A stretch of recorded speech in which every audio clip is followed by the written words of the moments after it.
So in this demo, we'll focus on illustrating a given use case of a simplified market analysis performed in the New York City area for a franchise restaurant sample in order to assess the respective performance in terms of sales and profitability. So in this problematic, when we analyze a given market in its area of interest, we usually want to know what are the reasons that can explain the overall tenure of a point of sales. What are these stores? Why are these stores performing differently? What are the reasons for that? What are the key factors that are playing a significant role in the success of a point of sales? So, of course, what are the actionable items that should be initiated to increase and expand the market? So basically, the main aspect here is to better understand the business, its evolution, and this is especially true in today's context of the pandemic and its worldwide impact. So the objective will not only be to determine the site performance and behavior on a strict business point of view, but first and foremost to demonstrate the value adding of blending geographical information that include the already well-known social demographical data, but particularly in this case, the traffic data and the footfall data on an hyperlocal level to help us understand and answering these complex questions. So that being said, the first challenge is to blend all those different sources of information together. So you have the business side of one side and third-party data on the other side. So for that purpose, we'll use the ETL software Alteryx. This is a platform that allows us to build workflows on a single drag and drop analysis that includes the use of a wide panel of tools of different categories just to input, prepare, transform, join, create variables, and also deal with geographical information as well. And finally, input and output files in various data types. Formats are ranging from a static CSV file, RETA, database connection, as well as reporting options. First, let's start with the business point, which consists in a basic description of a static file. So we listed 4 different points of sales with their respective sales volume in US dollar. So these are located with a lat-long attribute here, but we can really map those. And we can define a 1-mile radius that will be further used to blend the second input with the social demographical information. So here you have just a visualization of your 4 business points along with the buffer size of a 1 mile radius here. So once we have do that, we're going to plug the social demographic information. So there are several providers for social demographical data. Some are coming from the US Census, letting you get info on variables such as the median household income, the population, the average household size, but also on more detailed information, such as food expenditures. And in particular, what we'll use in that case, the average year of money spent on breakfast, lunch, and dinner in a restaurant. So here we have chosen, in terms of geographical information, the most granular level, which is the block group. You can have it at that level, but you can also have information on various geographical levels, such as the forward sortation area, the zip level, and the counties, if you want to go on a higher scale here. So this data provides current data and also projection at 2, 3, and up to 5 years projections so that you can see yourself in the future on a forecasting perspective. So when you consider those 2 data types, the business point on one hand and the social graphical data on the other hand, we can blend those together and aggregate it at the trade area for each business point before integrating the other key sources that are the traffic and the footfall data here. So after that 1 mile radius, what you get here is your 4 restaurants with your sales volume and also your selected social demographic values, both in the current year, the year of reference, which is 2020 in our case, and also their respective 5-year projections here. So first, how does traffic data look like? So basically, the traffic data is defined by a number of probe count by road segments, by direction, by date, and by time interval. So you can get the data from daily counts down to a 5 minutes interval, depending on the use case you want to investigate. Traffic data also gives you information about the road segment length, the type of road, the number of lanes, the speed limit, if it's a highway entrance or exit, etc. So the raw data here, we do a little bit of selection in our workflow. So the assumptions we made here, we took both direction and we just took the hourly traffic data. So how does traffic data looks like? It's basically a segment number ID with the date, the hour of the day, and the number of counts here. So first you get your row number here, but you also have your geographical information here that lists the segments that will be blended together. So starting from that, what we'll do is defining a quarter-mile radius around each point of sales and select all road segments inside the trade area. So we're performing here a spatial match that will allow us to do that. And then we'll attach the number of counts for each segment per point of sales. So as a result, what you get here, you get your 4 restaurants. And if you're zooming to one restaurant, you get your quarter-mile radius here. And those are all the segments considered in the analysis here. So when you're looking at the raw data here, you have the segments represented by a line. You have each road segment attached to its point of sales and along with all the social demographical information we've joined before that. Finally, once we've done with blending the raw data, we will join the footfall visit data that are related to the business points. So like the traffic data, we have a number of visits per point of sales per date at different time interval. So for the purpose of the demo, we'll only select the 4 stores mentioned in the business point data. So when you're looking at the footfall data here, it's really, you have the date, you have the local hour, and you have the number of visits here.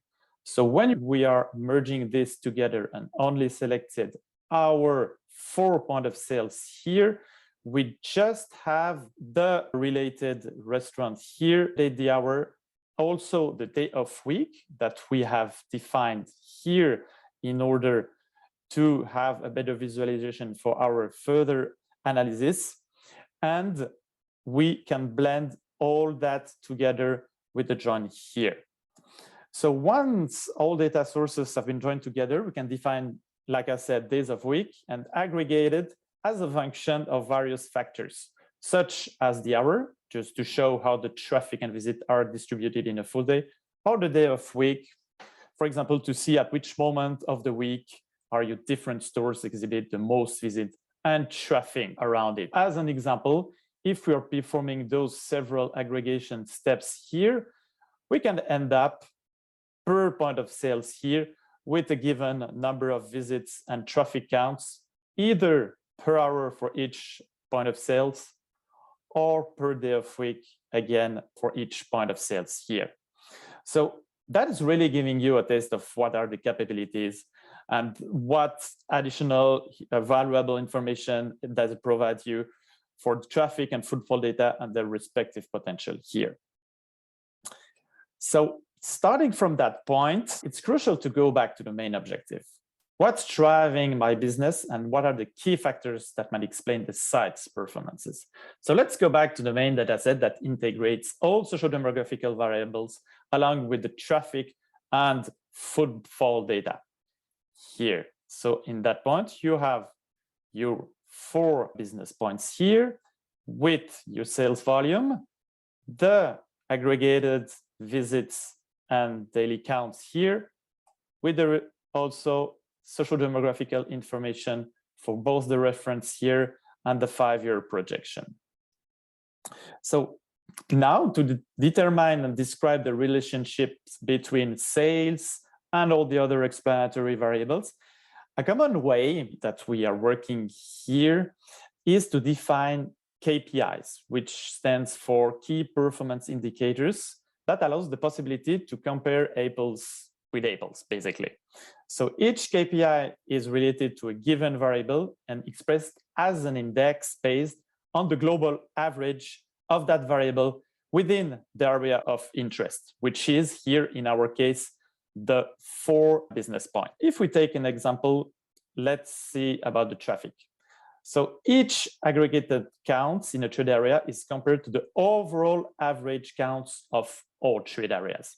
So this ladder values is set at 100, which means that KPI values below 100 are below average, which means they are underperforming, while values over 100 depicts an overperforming point of sales in that perspective here. So if you are looking, let's say, for instance, the expenditures here, so you see that the 2 first restaurants are below 100, which means that in terms of expenditures, they're a little bit below average, while the 2 last here are a little bit above average. So by doing so, we can not only compare KPIs between them and between leads, but also between each location stores as they have a comparable unit. That being said, it's also possible to build an overall KPI out of the selected variable with the combinations of selected KPIs, also with the options to give different weights to the parameters in order to build, let's say, an overall KPI that will describe you, for instance, the overall performance of your site with the information you've selected here. So if you want to look also on a forecasting perspective at the projected data, it's also possible to express each KPI by taking the current average as a reference so that you can see how each indicator is evolving in the future for forecasting purposes.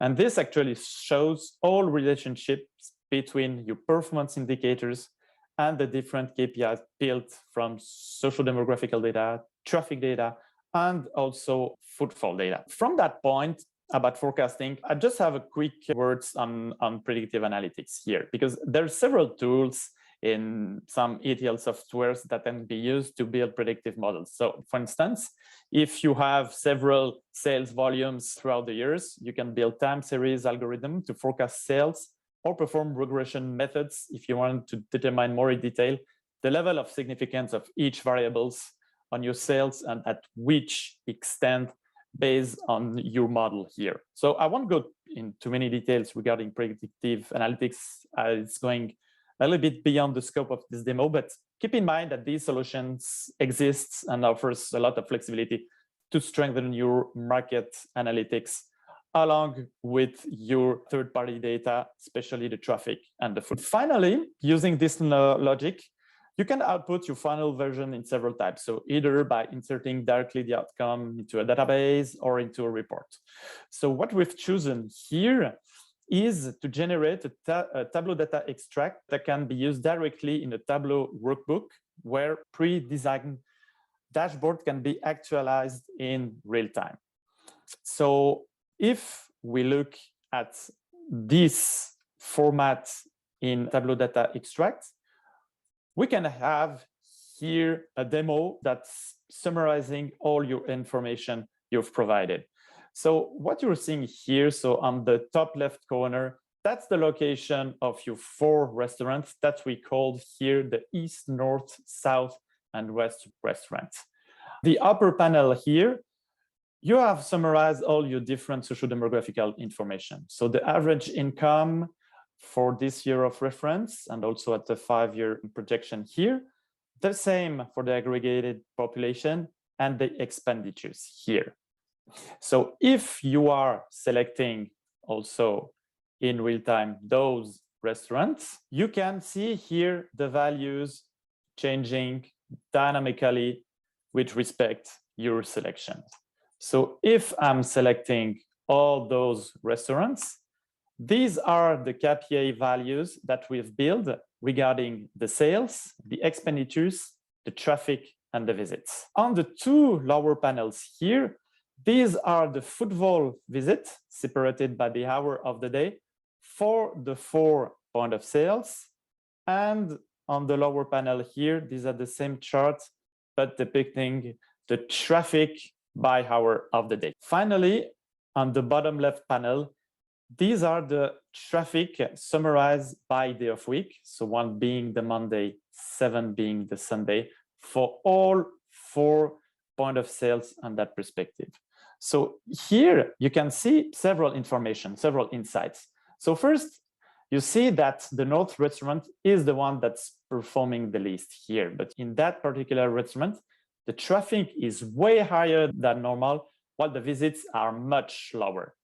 If we are taking the exact opposite, the West restaurants that's performing the best, here it's more or less you have above average values in all of the KPIs here.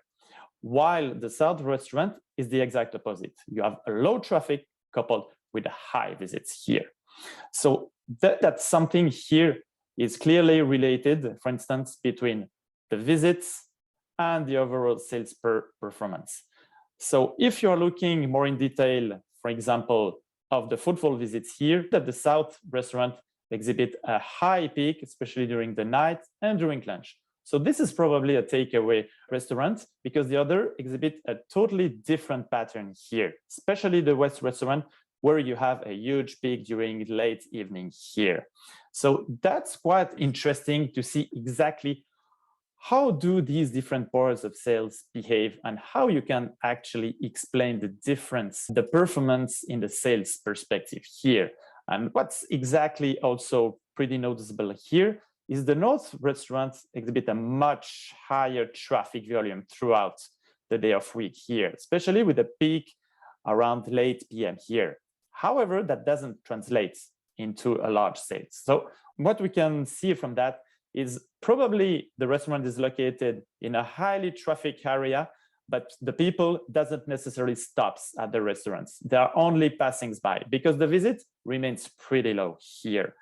So this is more or less some insight that you can get from the hour distribution here. If you're looking the traffic by the day of week, that the North restaurants here have the highest peak during the weekends. Saturday and Sunday, traffic here are peaking, while all the others, you may have your maximum traffic here on a Friday.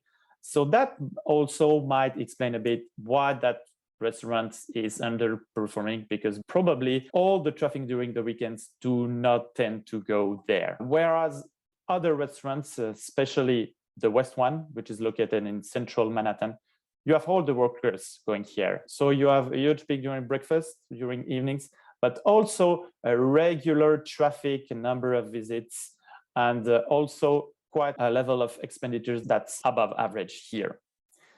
So these are the couple of insights that you can get out of this data. And this is really, I would say, the top of the iceberg. But of course, once you are digging more into the analysis, then you can get really more crucial information out of this data here. So as a conclusion, we have demonstrated that third-party data, especially traffic and footfall data, bring the site analysis field to a brand new level of understanding and gives crucial insights about the business in order to take the best possible decisions out of it, whether it's on a forecasting standpoint or on a site location perspective. So this hasn't been so true nowadays in a very competitive and changing ecosystem with a lot of complex and versatile interactions.